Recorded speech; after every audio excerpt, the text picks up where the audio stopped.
Yo, what is going on YouTube? I hope you guys are doing fantastic today. Today we're bringing you guys a little tier list breakdown video for the tier 3 relics. They're a new addition this year in season 9. Actually make the game a lot more fun. Relics felt like they were becoming pretty useless like most of the time. Like it was just beads, Aegis, blink. You know, I'm kind of glad that they went this route. 2 different final relics at the top. One's usually a little bit more aggressive. One's usually a little bit more utility. But starting off with the Aegis of Acceleration, this one right here.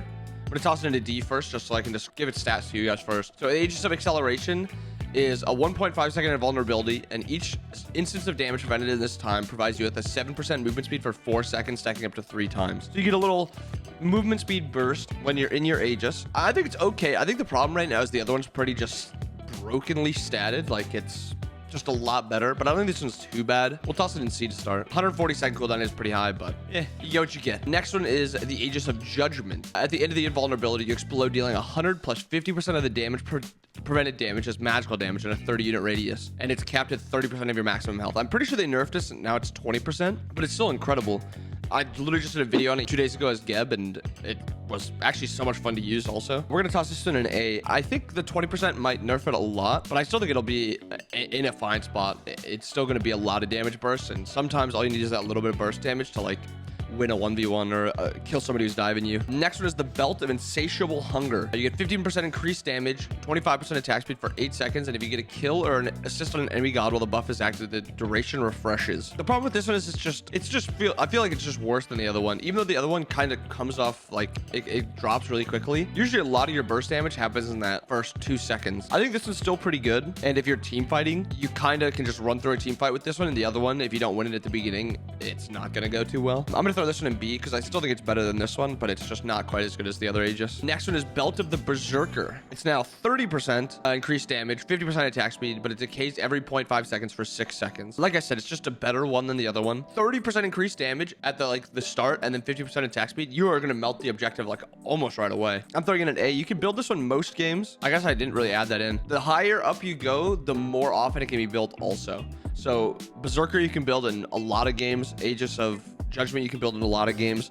These ones you don't want to be building in like as many games because it's just not as good. Next up is the Blighted Ankh. Enemy gods within 55 units. Healing is reduced by 60% for 10 seconds and removes 75% of any currently applied shield. Enemies that are healed by god abilities while affected by this curse takes 20% more damage from all sources, and all healing reduced by this effect is instead distributed to your allies in a 40 unit radius around you. I think this one is pretty strong. I haven't been able to test this one and the other one as much to see which one is better, but they're both very good in what they do and reduce healing. I think the other one just has easier like usage, but I think this one might just be better outright. Healing coming back to your team is actually pretty strong. We'll toss this one in A. Actually, we'll throw it in B just because you basically need a healer on the enemy team or somebody healing on the enemy team to get a lot of use out of it. And usually you can get use out of other ones. It's in ABC order, so now we're skipping to the other one. Drowned Ankh. Enemy god is within 55 units. Healing is reduced by 40% for 10 seconds and removes 75% of currently applied shields. Enemies that are healed by god abilities while affected from this curse cause a pool of miasma to form beneath them and persist for 6 seconds. The miasma deals 2% of the enemy's current health every 0.5 seconds while enemies are inside it and refreshes the Ankh debuff effect. That one's like pretty strong. I think this one's just, if they just kind of walk out of the area, you're not getting that damage effect also, and I think that's just kind of the big problem. I think this one's in C just because it's less often used than this one. I think this one's slightly better. Bracer of Brilliance. You basically get a power effect by 20, or power increase by 20% and a movement speed increase by 20% for 8 seconds when you walk through this. It's not like if you're above 50 you get just the power. No, you literally get 20% power and 20% movement speed for 8 seconds. Probably one of the strongest relics in the game right now. It's actually incredible. Try it. You will be like, why the am I so fast? It's insane. And then this one isn't too bad, but it's so significantly worse than the other one. There's just never a reason to build it. I'm gonna throw this one all the way down in C. It is the Bracer of Illumination. It places that down that sentry ward, and allies who move through this field gain 50% increased power if above half, 50% movement speed if below half. On a use, a light sprite appears that patrols back and forth on a 60 unit line, revealing enemies along the way. So basically you place the ward here, it goes like whoop, whoop, whoop. It's not even that bad, but the other one is so incredible that you should just go the Bracer of Brilliance. Chaotic Beads. Probably B. I think the other is just a lot better too. Any hard crowd control effect that is cleansed during this time, including on activation, sends out a homing projectile to the enemy who applied it, dealing 7% of their maximum health. So say you get Tear Fearless or Kumba Mez, 7% of their maximum health isn't going to be enough to warrant it. You're going to have to get like CC'd a bunch for the chaotic beads to be better. It also makes you immune to crowd control effects. Temporal beads is the same thing. Makes you immune to crowd control effects for 2 seconds, and additionally your cooldowns are reduced by 3 seconds on use. Incredible. I actually think this was probably one of the biggest losses in Smite, low key. You used to be able to reduce your cooldowns on your base abilities and your ult by 3 seconds with old beads back in like season 4, and then they changed it and got rid of that, and it was so boring to have beads. But this gives you like an aggressive way to use beads, and I love that. Cloak of the Escadet. What the hell did you just say? I don't know why I said that, sorry guys. You enter a meditative state where nearby allied gods within 35 units restore 30 plus 6% of their mixing health and mana each pulse. Additionally, each pulse reduces cooldowns for all abilities by 1.5 seconds. Incredible. This one is an incredible one. I think it's S tier. I feel like it's gotta be. It's so much healing. It's so much cooldown reduction. It is actually nuts with how much it does. Literally every game you can build this item and you'll be like, yeah, I can feel this item. This feels good. Cloak of the Avatar. This one gives you 10 plus 50 or plus 5% of your missing health and mana each pulse. You also gain a protective barrier of wind that explodes if an enemy comes within 15 units, knocking them back. It's a little bit more of a defensive one, but I think it's also not as good. But I do think it has some places where it actually feels pretty good. Corrupted Blink Rune. Using this item will teleport you 45 units away instantly. On teleporting, slow all enemies' movement speed and attack speed by 15% within 25 unit radius for 2.5 seconds. I don't think this was bad. The problem is you can really get this on one person only usually. So basically you have to blink out of the ADC, and then for 2.5 seconds he's going to be doing a little less damage, a little less movement speed. I don't think it's bad, but I think both blinks are in a pretty bad spot right now. They're both just not useful enough in my opinion, and I think most of the time you'll get so much more usage out of the other relics, as the other relics are just insane. The other blink, Scorching Blink Rune, leaving behind a trail of wildfire that burns enemies that pass through for 20 plus 4 per level, true damage every 0.5 seconds for the next 4 seconds. Enemies are damaged for 1 second after leaving the flames. I think this one is slightly better, but I don't think it's as, like, it's still even that good. Like, it's probably like the 6th best of all these. Like, it's the worst one. This one we haven't been able to use, so I'm not going to rank it, but I'm pretty sure this one's going to be incredible, like S or A, but I haven't been able to use it yet because it's still been bugged. The next one is the Emblem of Trembling Terror. Using this item slows the movement speed of all enemy gods within 35 units by 30% for 5 seconds. Their attack speed is reduced by 25 and their damage delta is reduced by 15. If an enemy is dealt 30% of their maximum HP during this duration, they are trembled for 1.5 seconds. I don't think this one's that bad, but I also don't think it's very good. I think the problem is this one's going to get outshined by the other one, but since the other one's not in the game, I'll throw it in B. If you need to reduce enemies' damage in a giant area and be able to lock them down, maybe pull beads,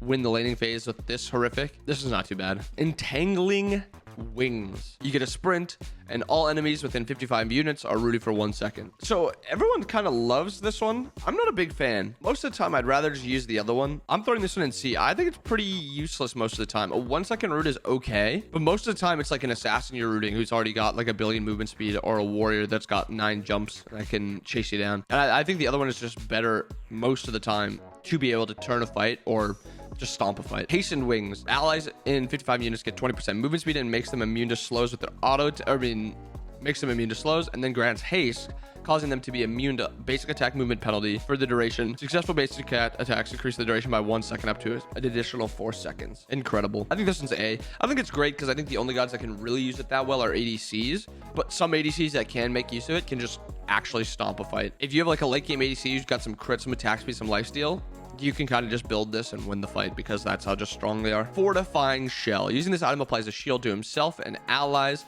within 35 units for 100 health plus 12 health per god level for 3 seconds. Additionally, all allies take 40% reduced damage from base attacks while the shield is active. When the shield is broken or expires, allies gain a new buff providing 50% damage mitigation and 20% movement speed for 3 seconds. I think this one's insane. I think this shell should be built like every single game that you want to keep somebody alive. I think this is the best option. That's all I'm going to put it. This one is more of an aggressive option, or just like safe option for you just want your allies to be safe and do extra damage. Both. Not one specifically, not one in a little bit more advantage, but this one is just only really for ADCs. This one's good, but it is more of a defensive one, not really an offensive one.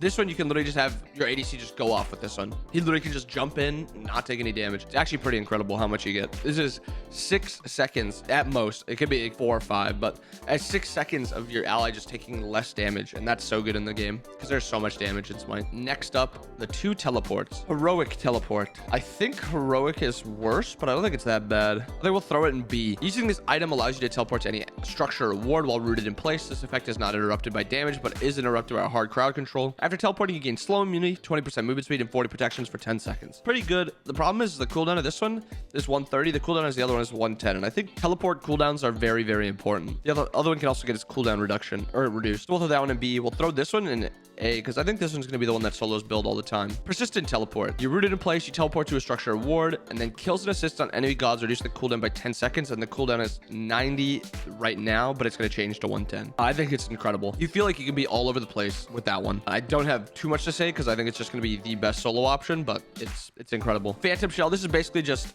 Phantom, old Phantom, and then current Shell combined. You get a health shield, and then you can pass through allies and allied gods and walls. So basically, it's just old Phantom and current shell. I think the shield is actually slightly bigger with this one. Yeah, it's 150 plus 15 health. The other one was 100 flat plus 12, and it lasts 4 seconds. So it's actually pretty decent. It has to be against like walls. You're gonna build this one if you're not against walls, but if you're against walls, this one's fine to build. Sunder, Sundering Blast. That's the name of it. We're gonna throw it in A tier. Fire a bolt that travels 70 units, stopping on the first enemy got hit and splashing in a 20 unit radius, stealing 50% of their current health or true damage and reducing any active shields by 75%. Targets hit take 5% increased damage for 5 seconds, stacking 2 times. This relic has 2 charges. I think both the Sunders aren't in great spots, but I think this one actually has a chance to do a lot of damage because if you hit the solo laner or the support who's standing at the top or like during a team fight and it splashes onto the backline, you can get like 15% of 1, 2, 3, 4, 5 enemy gods. So I think there's potential on this one, but I just think it's not as good as all the other ones. And then Sundering Siphon, Firebolt that travels 50 units, stopping on first god hit, reducing any active shields by 75% and linking them to you. For the next 4 seconds, they are dealt 5% of their current health as true damage every second, and you receive half the amount as healing. Enemies can break the link if they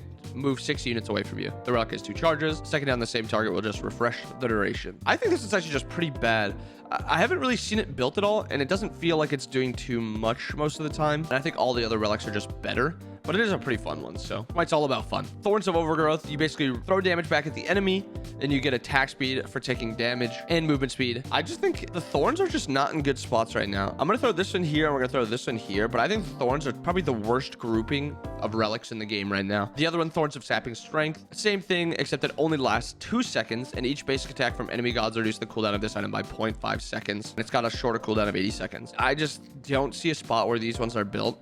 I actually love the idea of this one, the Sapping Strength one, but it's so hard to make use of like in-game. So that's it. That's the tier list looks like. This is what I think of the tier 3 relics. I don't know why I said tier list. Okay, either way. I hope you guys enjoyed the video. If you guys got any questions or if you have disagreements or agreements, drop them in the comments below. I hope you guys enjoyed the video, and I hope you guys have a wonderful rest of your day. Peace out.